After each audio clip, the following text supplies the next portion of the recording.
দুর্নিবার বাংলা পক্ষ থেকে স্বাগত জানাচ্ছি আপনাকে আমাদের সময় দেওয়ার জন্য। নমস্কার। নমস্কার। দিদি, আপনার নাম? সুতপা ব্যানার্জি।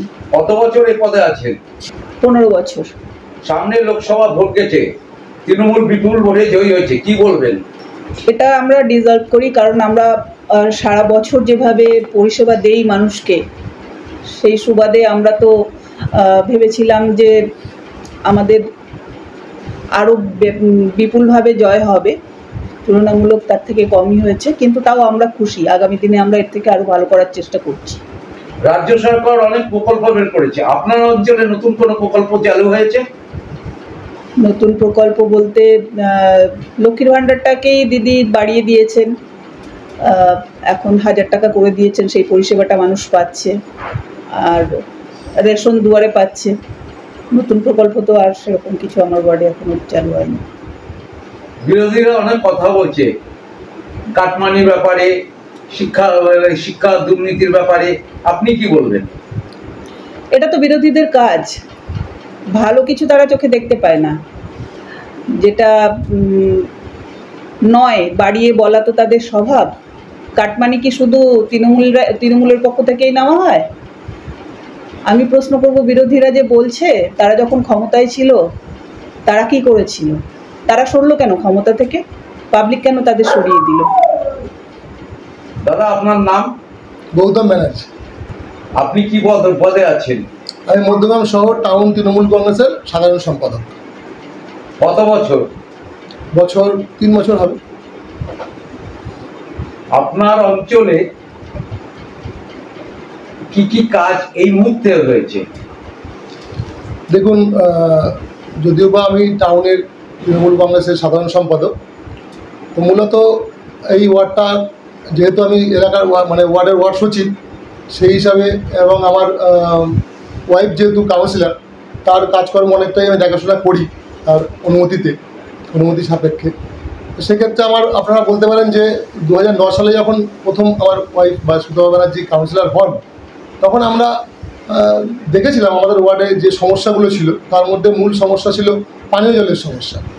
একটা সময় ছিল 2009 সালে যে মানুষ পৌরসভার যে পানীয় জল, সেই পানীয় জল মুখ দিয়ে টেনে তারপরে তারা জল স্ট্যান্ড ট্যাপ থেকে জল তুলে তারপর খেত, বা বাড়ির কল থেকে জল তুলে খেত। তা সেই সমস্যার আমরা সমাধান করেছি। আমাদের মাননীয় মন্ত্রী, বর্তমানে তখনকার চেয়ারম্যান ছিলেন রথীন ঘোষ মহাশয়, যাকে আমরা মধ্যগ্রামের নগর উপকার বলে থাকি, তারই বিচক্ষণতায় আমাদের মধ্যগ্রামে ওয়াটার ট্রিটমেন্ট প্ল্যান্ট হয়, সারফেস ওয়াটার, যেটা গঙ্গা জল, পরিশুদ্ধ জল। সেই জলটা 2016 সালে যার উদ্বোধন হয়, এবং সৌভাগ্যবশত আমার ওয়ার্ডে একটা ওয়াটার রিজার্ভারও আছে। তো সেই জলকে আমরা সাপ্লাই করতে পারছি 16 সাল থেকে। এবং আমার ওটা 2টো বুস্টার পাম্প ছিল। সুতপা কাউন্সিলর হওয়ার পরে আর একটা বুস্টার পাম্পও আমরা তৈরি করেছি পৌরসভার পক্ষ থেকে। তারপর জলের সমস্যাটা মূলত মিটে গেছে। রাস্তাঘাট বা আলো, এগুলো আমাদের এই ওয়ার্ডের এখন চাহিদা যেগুলো ছিল সেই সময়টা, সেগুলো অনেকটাই মিটে গেছে। তারপরে তো ধরুন রাস্তা করলে আবার ভাঙে, সেরকম তো পরপরই করতে হয়। মূলত কাউন্সিলরের কাজ তো রাস্তাঘাট, আলো, জল, এগুলোই দেখা। আর তারপরে যেগুলো আমাদের সরকারের বিভিন্ন প্রকল্প আছে, সেই প্রকল্প যাতে মানুষ সবাই পায়, জনমত নির্বিশেষে, কোনো স্বজন পোষণ না করে, সেগুলো আমরা সবসময় দেখে থাকি। যেমন দুয়ারে সরকার হলে আমরা আমাদের ওয়ার্ডের যারা কর্মী আছে, আমাদের সহকর্মী, তাদেরকে আমরা পাঠিয়ে ক্যাম্প করে মানুষের যাতে সুবিধা হয়, সেই ফর্মগুলো ফিল আপ করে দেওয়া। অনেকে আছেন যারা দরিদ্র সীমার নিচে থাকেন, তাদের মধ্যে পড়াশোনার অভাব আছে, তারা পারেন না। সমস্ত কাজকর্মই আমরা আমাদের মানুষের পরিষেবায় আমাদের লোকেদের নিয়োজিত করি। এইভাবে আমাদের ওয়ার্ডের পরিষেবা চলছে। আর বর্তমানে আমাদের যেটা আগামী দিনের লক্ষ্য আছে, আমরা প্রতিশ্রুতি দিয়েছিলাম 2022 সালে যখন লাস্ট পৌরসভা ইলেকশন হয় এবং মানুষ আমাদের বিপুলভাবে জয়ী করে, তখন তার আগে আমরা প্রতিশ্রুতি দিয়েছিলাম যে আমাদের রাস্তাঘাট মূলত সবই পাকা হয়ে গেছে, ড্রেনও পাকা হয়ে গেছে। ইমিডিয়েট মাসখানেকও হয়নি, একটা KMD এর প্রায় 55 লক্ষ টাকা খরচা করে একটা বিস্তর এলাকার জল জমতো, সেই জলটাকে আমরা বের করার জন্য তার ব্যবস্থা করেছি। সেটাও কমপ্লিট হয়ে গেছে কাজ। বোধহয় আপনি আস্তে আস্তে দেখতেও পেয়েছেন, একটা ট্রেনের উপর দিয়ে আপনি এসছেন, রাস্তা ছিল সেটা। তো এই ধরনের যত রকম পৌর পরিষেবামূলক কাজ আছে, সেগুলো আমরা সবটাই দেওয়ার চেষ্টা করি মানুষের পাশে থেকে। দিদি, আমার লাস্ট প্রশ্ন হচ্ছে, জনসাধারণের উদ্দেশ্যে আপনি কি বার্তা দেবেন? দিদির উপর এতদিন তারা যেমন ভরসা রেখেছেন, আগামী দিনেও তারা যেন দিদির উপরেই ভরসা রাখে, কারণ দিদি কোনোদিনও মিথ্যা প্রতিশ্রুতি দেননি। তিনি যেটা মুখে বলেছেন সেটা ফলপ্রসূ করেছেন। আমরা তার ফলস্বরূপ দিদির এতগুলো প্রকল্প, সম্ভবত 69টা প্রকল্প আমরা কম বেশি সকলেই পশ্চিমবঙ্গের মানুষ ভোগ করছি।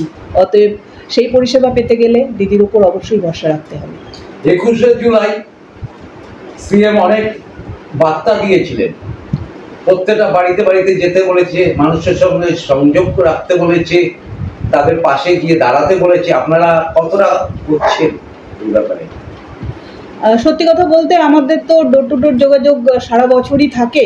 দিদি বলেছেন অবশ্যই, অন্যান্য জায়গায় কি হচ্ছে না হচ্ছে আমি জানি না, তবে আমার ওয়ার্ডে নতুন করে যোগাযোগ বাড়ানোর প্রশ্ন ওঠে না, কারণ আমি সারা বছরই যোগাযোগ রাখি মানুষের সাথে। দুর্নিবার বাংলা পক্ষ থেকে আপনাদের স্বাগত জানাচ্ছি আমাদের সময় দেওয়ার জন্য। ধন্যবাদ।